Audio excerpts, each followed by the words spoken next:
Hay dos palabras en la Biblia que lo cambian todo. Convierten el desastre y la derrota en victoria. Cambian la desesperanza en bendición y llenura. Vamos a ver esas dos palabras hoy.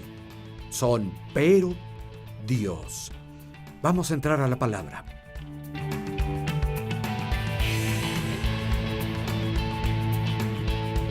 Comenzar en Hechos capítulo 7, verso 8. Hechos 7, 8. Hizo el pacto de la circuncisión cuando Abraham tuvo a Isaac. Lo circuncidó a los 8 días, e Isaac a Jacob y Jacob a los 12 patriarcas.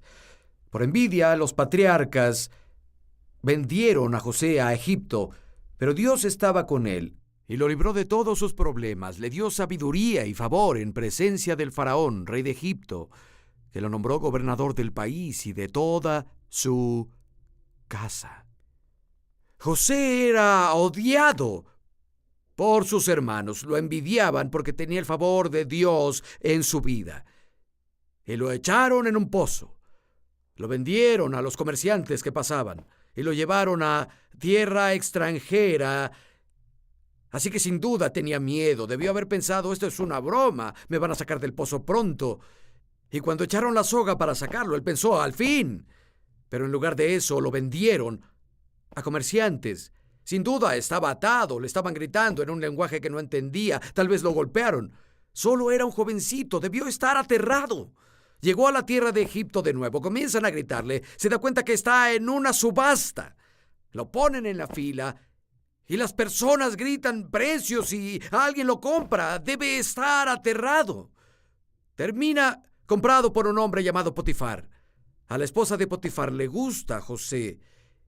Intenta hacer que duerma con ella. Conocen la historia. Él no lo hace. Ella miente. El hebreo intentó violarme. Potifar se enoja. Lo echa en prisión.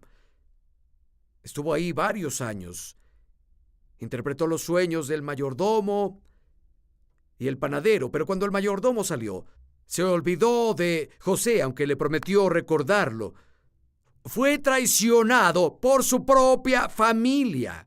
Lo lanzaron a circunstancias fuera de control. Solo tuvo dificultades, salvo por dos palabras hermosas que le cambiaron la vida. Aquí, en el verso 9. Vendieron a José a Egipto. Oye estas palabras, pero Dios estaba con él. Todo estaba contra él, salvo Dios. Su sueño jamás hubiera pasado, pero Dios lo libró de todos sus problemas y le dio el favor y sabiduría y lo tomó del fondo y lo puso en la cima.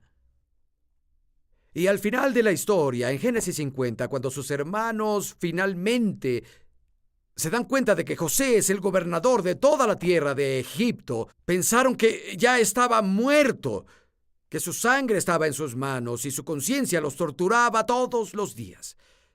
Toda la tierra sufría de hambruna y Dios usó a José para iniciar un programa donde tenían que llevar todo el trigo y los granos a estos almacenes gigantes en Egipto, porque es lo que después alimentaría a todo el mundo después de 7 años de hambruna. Sus hermanos fueron a Egipto a comprar granos. José se rebeló ante ellos y ahora ellos se aterraron.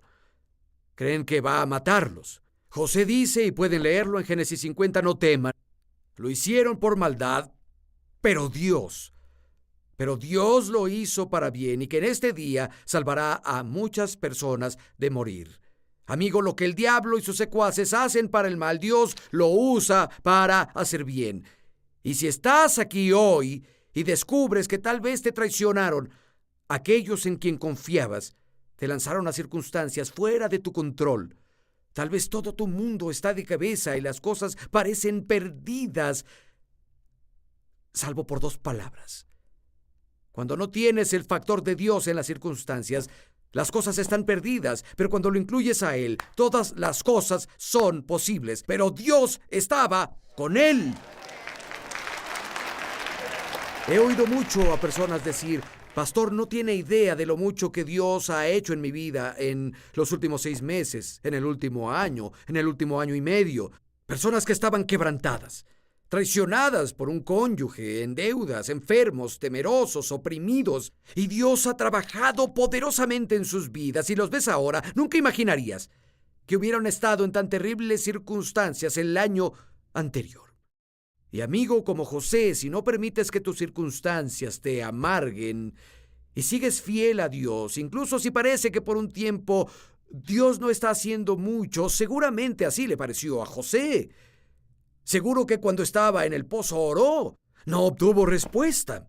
Sé que oró y que se lo llevaron a la tierra de Egipto. También oró cuando lo vendieron en la subasta. Seguro oró en la casa de Potifar, debió orar en la prisión, pero no hay un solo registro de que Dios le haya contestado esas oraciones. Hasta que finalmente tuvo un sueño y el mayordomo recordó que había olvidado a José y dijo, hay un chico en prisión que interpreta sueños. Seguimos, parecía decir, Dios, ¿dónde estás? Pero al ver atrás, si sus hermanos no lo hubieran vendido, después de que lo pusieron en el pozo a los comerciantes, nunca habría terminado en Egipto. Y si no hubiera terminado en Egipto, no lo habrían vendido a Potifar. Y si no lo hubieran vendido a Potifar, la esposa de Potifar no se habría apasionado por él ni mentido y no habría ido a prisión. Y si no hubiera ido a prisión, nunca habría conocido al mayordomo, la persona que podría darle acceso al faraón. Y terminó siendo el gobernador de todo Egipto en un soplo de Dios. De otra manera, él y toda su familia habrían muerto de hambre y la mayoría del mundo habría muerto de hambre. Y al ver atrás dirás, Dios, es impresionante, pero no es la ruta que yo habría elegido para llegar ahí. Para algunos podría parecer que Dios no trabaja en su vida. Sí lo hace. No te rindas, no renuncies. Él es fiel. Sean pacientes y podrán decir al final de su historia, se veía mal, pero Dios. Génesis 31, vayan conmigo por favor. Génesis capítulo 31. Veremos a Jacob, nieto de Abraham. Comenzamos en el verso 4. Génesis 31, 4. Jacob mandó llamar a Raquel y a Lea al campo de su rebaño, y les dijo, veo que su padre cambió, ya no me trata con el mismo favor como antes, pero el Dios de mi padre ha estado conmigo. Saben que yo he trabajado con todo para su padre, no obstante, él me ha engañado y me ha cambiado el salario 10 veces, pero Dios no le permitió dañarme. Pero Dios no le permitió dañarme. Si decía los animales manchados serán tu salario, todas las crías eran manchadas. Si decía los rayados serán tu salario, todas las crías eran rayadas. Así Dios le ha quitado el ganado a su padre y me lo ha dado a mí. En cierta ocasión, en la época de celo, tuve un sueño, y en ese sueño veía que los chivos que cubrían a las cabras eran rayados, manchados o moteados. El ángel de Dios me llamó en sus sueños, Jacob, y respondí, aquí estoy. Él me dijo, fíjate bien y verás que todos los chivos que cubren a las cabras son rayados, manchados o moteados. Yo he visto todo lo que te ha hecho Labán. Yo soy el Dios de Betel, donde ungiste una estela y me hiciste una promesa. Vete ahora de esta tierra y vuelve a la tierra de tu familia. Jacob había sido estafado, traicionado, tratado injustamente. Pero vean estas palabras, pero Dios. Tal vez estás en una situación similar hoy. Te tratan injustamente en tu lugar de trabajo. Tal vez te traicionaron o te engañaron en un negocio. Tal vez perdiste mucho dinero. Tal vez perdiste tu casa. Y las cosas pueden parecer malas salvo por 2 palabras. Pero Dios. Jacob dijo, pero Dios no le permitió dañarme. Dios prosperó a Jacob a pesar de que Labán intentó engañarlo. Hay un par de cosas que debemos considerar y que son importantes. Número 1, Dios no cambió la situación de Jacob de la noche a la mañana. Fue a través de un proceso a lo largo de varios años. La mayoría de las veces, la bendición de Dios, su liberación, su victoria en nuestra vida, es el resultado de un proceso, no un evento. Elogiamos el evento, lo aplaudimos, lo predicamos, pero la mayoría de lo que Dios hace es a través de un proceso.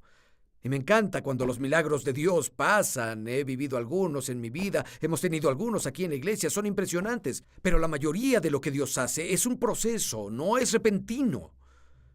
Y cuando tenemos la victoria y estamos del otro lado del proceso, algo ha pasado adentro, hemos madurado, hemos crecido, nos hemos deshecho de cosas que son dañinas para nuestro espíritu. De hecho, es oro adentro. Es mucho más valioso que cualquier cosa que Dios haya hecho por fuera, en las que confiamos cuando pasamos el proceso. Y quiero animarlos, aunque Jacob dijo, Dios no permitió que me dañara, debió parecerle que lo dañaban cuando lo vivió.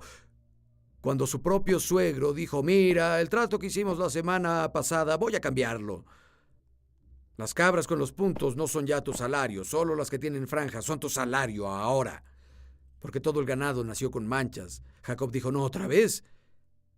Y luego al día siguiente dijo, ¿sabes el trato que hicimos ayer? Lo voy a cambiar. Y una semana después lo cambió de nuevo. Y una semana después lo cambió de nuevo.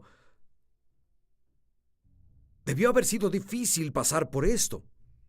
Pero a través del proceso, vio atrás, dijo, Dios no permitió que me dañara. Debió haber sido un golpe emocional para él. Tuvo que haber sido difícil.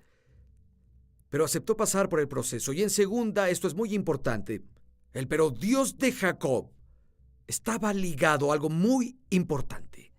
Cuando Dios le dijo en el sueño, he visto lo que Labán te está haciendo, y Dios cambia toda la situación. El Señor lo unió a algo muy específico. Jacob relata el sueño y Dios trata en su vida con sus esposas y también relaciona las cosas. Lo relacionó a lo que pasó cuando puso el pilar y ungió ese pilar con un voto que hizo Dios.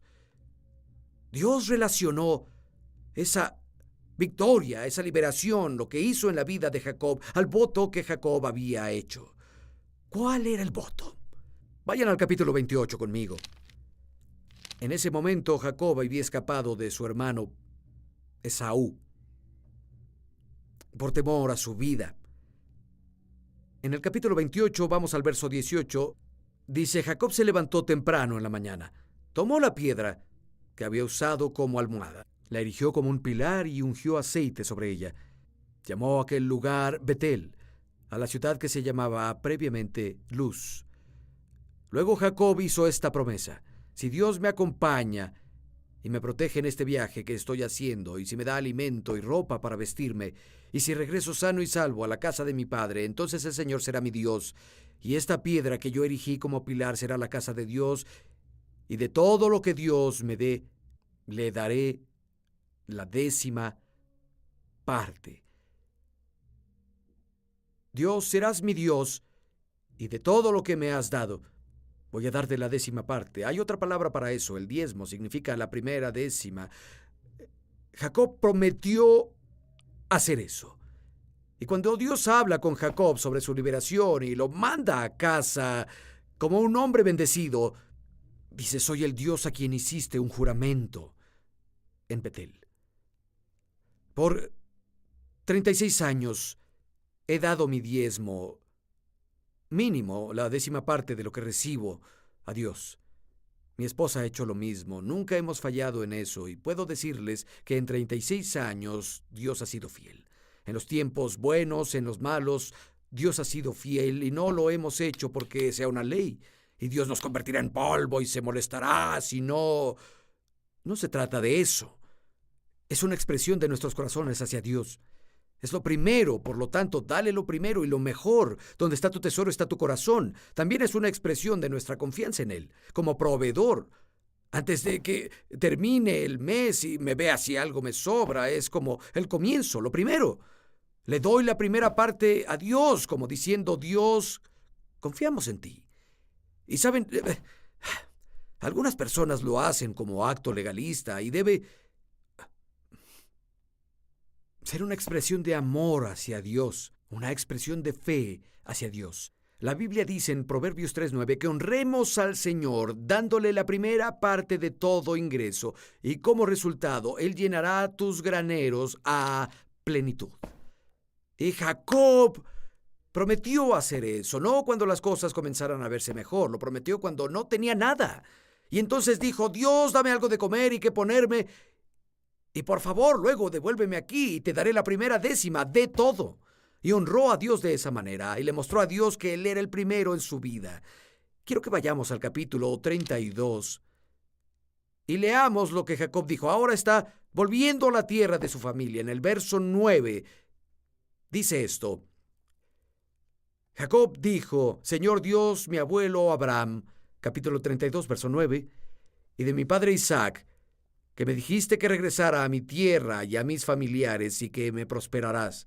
No soy digno de tu bondad y fidelidad. La verdad es que me has mostrado a tu siervo. Cuando crucé este río Jordán tenía un bastón, pero ahora tengo 2 campamentos. Cuando hizo esa promesa a Dios, lo único que tenía era una vara.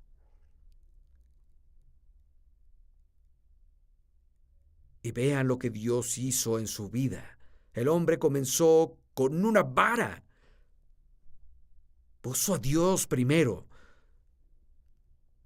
Dios lo bendijo. Y Dios cambió las cosas para él, aun cuando Labán, su suegro, intentaba engañarlo. Te aseguro que Dios puede cambiar las cosas y puede hacerlo a tu favor. Sé fiel en honrar a Dios con lo primero y lo mejor. Incluso si estás pasando por un mal momento, incluso si te engañaron, te trataron injustamente, creo que al final de la historia podrás decir: ¿sabes qué? Hubiera sido malo para mí, pero Dios. Vayan a Filipenses, 2 capítulo, por favor. Pablo le escribe a la iglesia de Macedonia. Vamos a iniciar en el verso 25.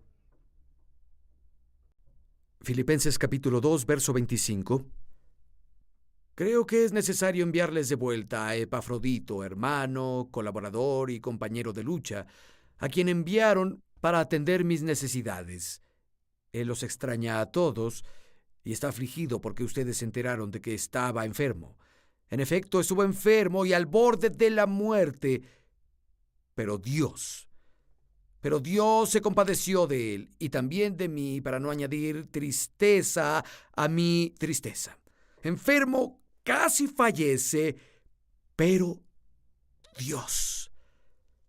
Tal vez tu cuerpo está enfermo hoy o tienes a un ser querido que está muy enfermo. Tal vez incluso en lo natural ya pasó el punto de la salud humana. Tal vez ya oíste lo que dijo el doctor, que ningún doctor quiere decir: no podemos hacer nada más por ti. Pero sabes, puede haber un par de palabras que el doctor olvidó en su discurso de muerte, pero suenan fuerte y claro en las Escrituras. Pero Dios. Puede no haber esperanzas, pero Dios aún es misericordioso y compasivo. Pablo dijo: Epafrodito estaba casi muerto, pero Dios tuvo misericordia. Jesús es nuestro sumo sacerdote misericordioso y fiel, quien es el mismo ayer, hoy y siempre. Ayudó a sanar y sanó a los que estaban oprimidos, porque Dios estaba con él y Él es el Señor. Él no cambia. Incluye a Dios en las circunstancias y situaciones de tu vida. Había una señora llamada Lily de la iglesia. Ella y su esposo Carl eran miembros maravillosos y hace años se mudaron a otro estado. Lily era casi ciega, un ojo casi completamente ciego. Tenía 5% de visión. El otro ojo no estaba mejor. Me había dicho que había pasado por 14 cirugías en los ojos. Y los doctores le dijeron: Lily, con el tiempo te quedarás ciega del todo. Pues teníamos el altar abierto después del servicio de la iglesia. Las personas venían y se arrodillaban para buscar a Dios y orar. Y lo hacíamos muy seguido, y Lily me contó la historia luego. Ella había estado viniendo las últimas semanas a buscar a Dios por una respuesta, y cuando caminaba hacia acá, ella dijo: Pastor, el Espíritu Santo me habló y dijo: Lily, eres sanada, ya no necesitas subir. Y ella lo aceptó. Volvió a sentarse en su lugar, no cambió nada. A la mañana siguiente, ella y Carl estaban sentados en el porche disfrutando su café. Era su ritual matutino.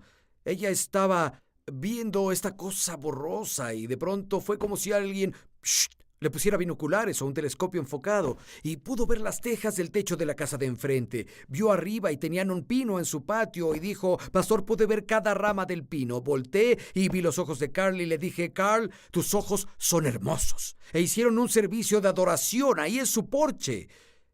Ella volvió al doctor Su vista había sido restaurada por completo.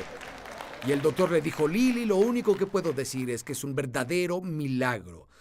Necesitas decirle a tu pastor lo que pasó. Ella vino y me contó toda la historia. Su destino era quedar totalmente ciega, pero Dios. Primera de Corintios capítulo 1. Vayan conmigo, por favor. Primera de Corintios capítulo 1. Consideren su propio llamamiento. No muchos sabios, según los humanos, no muchos poderosos, ni muchos nobles son llamados. Pero Dios, medítenlo. Pero Dios escogió lo insensato del mundo para avergonzar a los sabios, y escogió lo débil para avergonzar a los poderosos, a lo más bajo del mundo, y lo despreciado eligió Dios, y lo que no es nada para anular lo que es, a fin de que en su presencia nadie pueda jactarse. Tal vez eres el peor y el último, y nadie espera de ti que logres nada en la vida. Tal vez no te dieron las oportunidades que otros tienen, la educación. Tal vez no tuviste los recursos. Tal vez no tuviste personas de influencia en tu vida que te abrieran las puertas. Tu futuro tal vez no luce tan brillante, salvo por 2 palabras. Pero Dios. Dios se deleita en tomar a los torpes y a los débiles, a los fracasados y a los abatidos, y los levanta para hacer cosas poderosas en su vida. Así obtiene toda la gloria. Creo que Dios debió verme desde el cielo a mí, joven, con problemas de drogadicción severos, con problemas de alcoholismo severos, con mucho ruido en la cabeza, y dijo: ¡ay, Gabriel, mira, es perfecto! Puedo hacer algo con eso, y si algo pasa, sabrán que no fue por él. Quiero cerrar con una cosa. Vayan conmigo al libro de Efesios, por favor. A Efesios.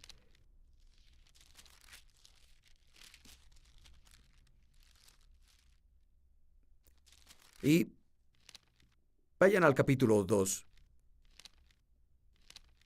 Efesios capítulo 2, verso 1.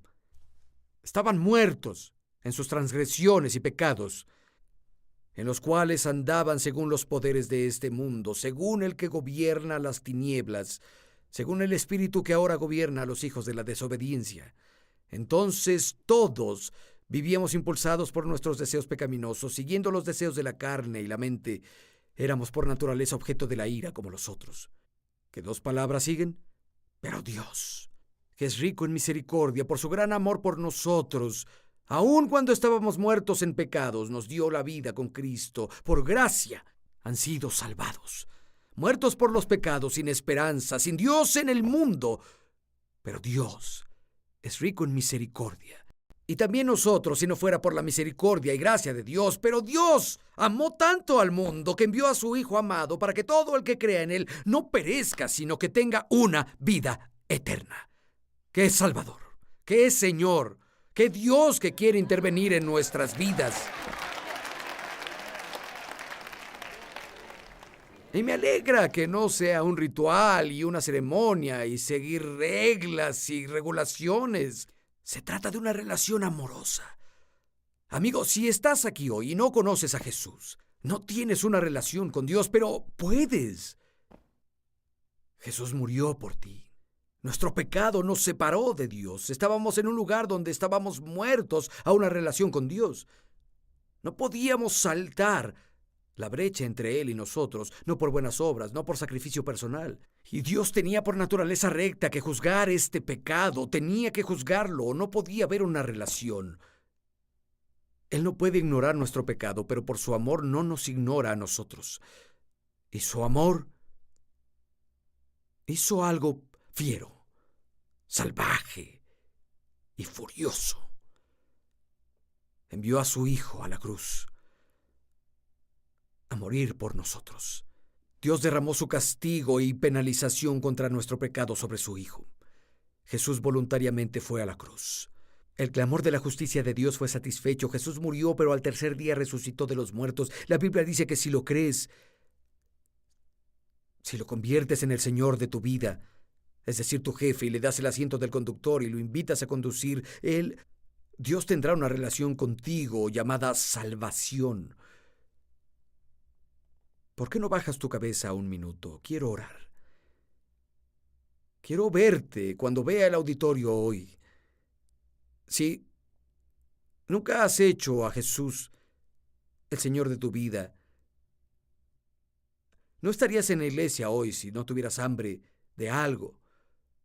Hay una necesidad espiritual en cada persona, un hambre espiritual, un agujero con la forma de Dios en nuestros corazones y alma, que solo puede llenarse con una relación con Dios que tienes a través de Jesucristo. Vamos a orar. Si quieres conocer a Dios, tal vez no estés interesado en un ritual o en una ceremonia religiosa. Quieres conocer a Dios. Si es así, mediten esta oración, mediten conmigo. Oh Dios, me humillo ante ti y quiero agradecerte. Gracias por amarme tanto, que enviaste a tu Hijo a morir por mí. Creo con todo mi corazón que Jesús tomó mi lugar y fue resucitado de los muertos. Jesús, gracias por ir a la cruz. Hoy te pido que seas mi Señor y Salvador. Entrego mi vida a ti. Y desde este momento, a donde me guíes, yo iré.